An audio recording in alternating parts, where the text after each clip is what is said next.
नमस्कार, मैं हूं राजेश तिवारी। एक बार फिर मेरे YouTube चैनल पर सभी छात्र एवं छात्राओं का हार्दिक अभिनंदन। और आज मैं लेकर आया हूं कक्षा 9वीं से पद्य खंड का पहला पाठ। पद, रैदास के पद। पद का मतलब होता है कविता।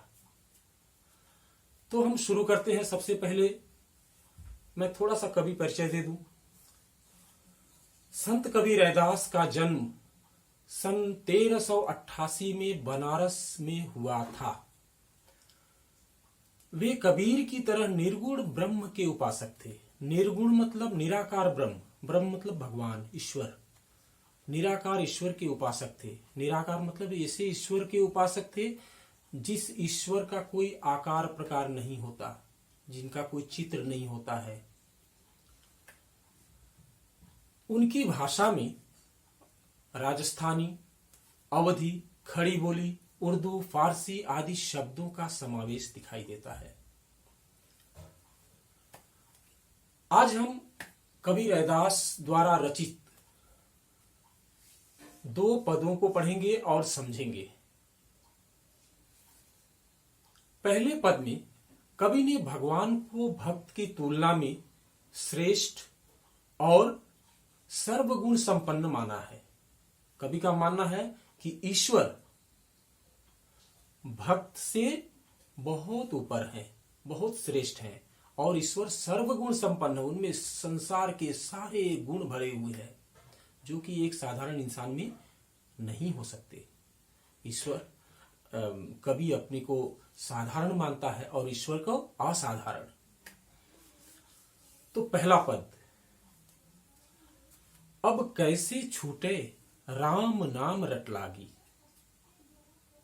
कवि कहते हैं, हे ईश्वर, अब तो मुझे तुम्हारे नाम की रट लग गई है। अब भला तुम्हारा नाम स्मरण मुझसे कैसे छूट सकता है। मैं तुम्हारा नाम लेना कैसे छोड़ दूं। आगे कवि अपनी तुलना भगवान के साथ करते हैं और अपने को साधारण तथा भगवान को असाधारण बताते हुए क्या कहते हैं, प्रभु जी तुम चंदन हम पानी, जाकी अंग अंग बास समानी। हे प्रभु, आप चंदन हैं तो मैं पानी हूं। जिस प्रकार से यदि चंदन में पानी मिल जाए या पानी में चंदन मिल जाए तो वह पानी सुगंधित हो जाता है, उसमें चंदन की खुशबू सुगंध फैल जाती है। और जब एक बार चंदन और पानी एकमय हो जाते हैं, एक में मिल जाते हैं, तो उनको अलग अलग करना बिल्कुल नामुमकिन है। उसी प्रकार से, ठीक उसी प्रकार से मेरे अंग प्रत्यंग में, मेरे प्रत्येक अंग में तुम्हारी भक्ति का वास, तुम्हारी भक्ति का सुगंध फैला हुआ है और अब तुम्हारी भक्ति को मुझसे अलग नहीं किया जा सकता। प्रभु जी तुम घन बन हम मोरा, जैसे चितवत चंद चकोरा। कवि कहते हैं कि हे प्रभु, तुम घन मतलब बादल। कौन सा बादल? आकाश में बारिश आने से पहले जो काले बादल छा जाते हैं, उस बादल की बात कही गई है। कहता है कवि, हे प्रभु, यदि आप काले बादल हैं तो मैं वन का मोर हूं, जंगल का मोर हूं। जब काले बादल छा जाते हैं और बारिश आने वाली होती है, जंगल में रहने वाले मोर को यह एहसास होता है कि बारिश आने वाली है, तो इस प्रसन्नता में वह नाचने लगता है। ठीक उसी प्रकार मेरा मन भी आपकी भक्ति के एहसास को पाकर अंदर ही अंदर नाचने लगता है। मेरा मन भी आपकी भक्ति के आभास को महसूस कर, आपकी भक्ति को महसूस कर भीतर ही भीतर प्रसन्न होकर नाचने लगता है। जैसे चितवत चंद चकोरा। पुरानी कथाओं के अनुसार चकोर नाम का एक पक्षी होता है। चकोरा, चकोर। जैसे चितवत, चंद चकोरा। चितवत मतलब देखता है, चंद मतलब चांद को, चकोरा मतलब चकोर।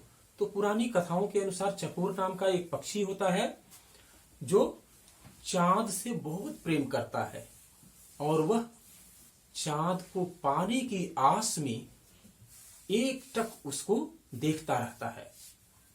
तो कवि कहते हैं कि जिस प्रकार से चकोर अपने प्रिय चांद को एकटक निहारता रहता है, देखता रहता है, ठीक उसी प्रकार मैं भी एकाग्र भाव से मतलब पूरे कंसंट्रेशन के साथ, मैं भी एकाग्र भाव से आपकी भक्ति में लीन रहता हूं। ठीक है, आगे देखते हैं। प्रभु जी तुम दीपक हम बाती, जाकी ज्योति बरे दिन राती। कवि कहते हैं, हे प्रभु, यदि आप दीपक हो, यदि आप दीपक हैं तो मैं उस दीपक की बाती हूं जो जलकर भक्ति का प्रकाश फैलाता है। यदि आप दीपक हैं, प्रभु जी तुम दीपक हम बाती, यदि आप दीपक हैं तो मैं उस दीपक में जलने वाली बत्ती हूं, बाती हूं जो जलकर प्रकाश फैलाता है।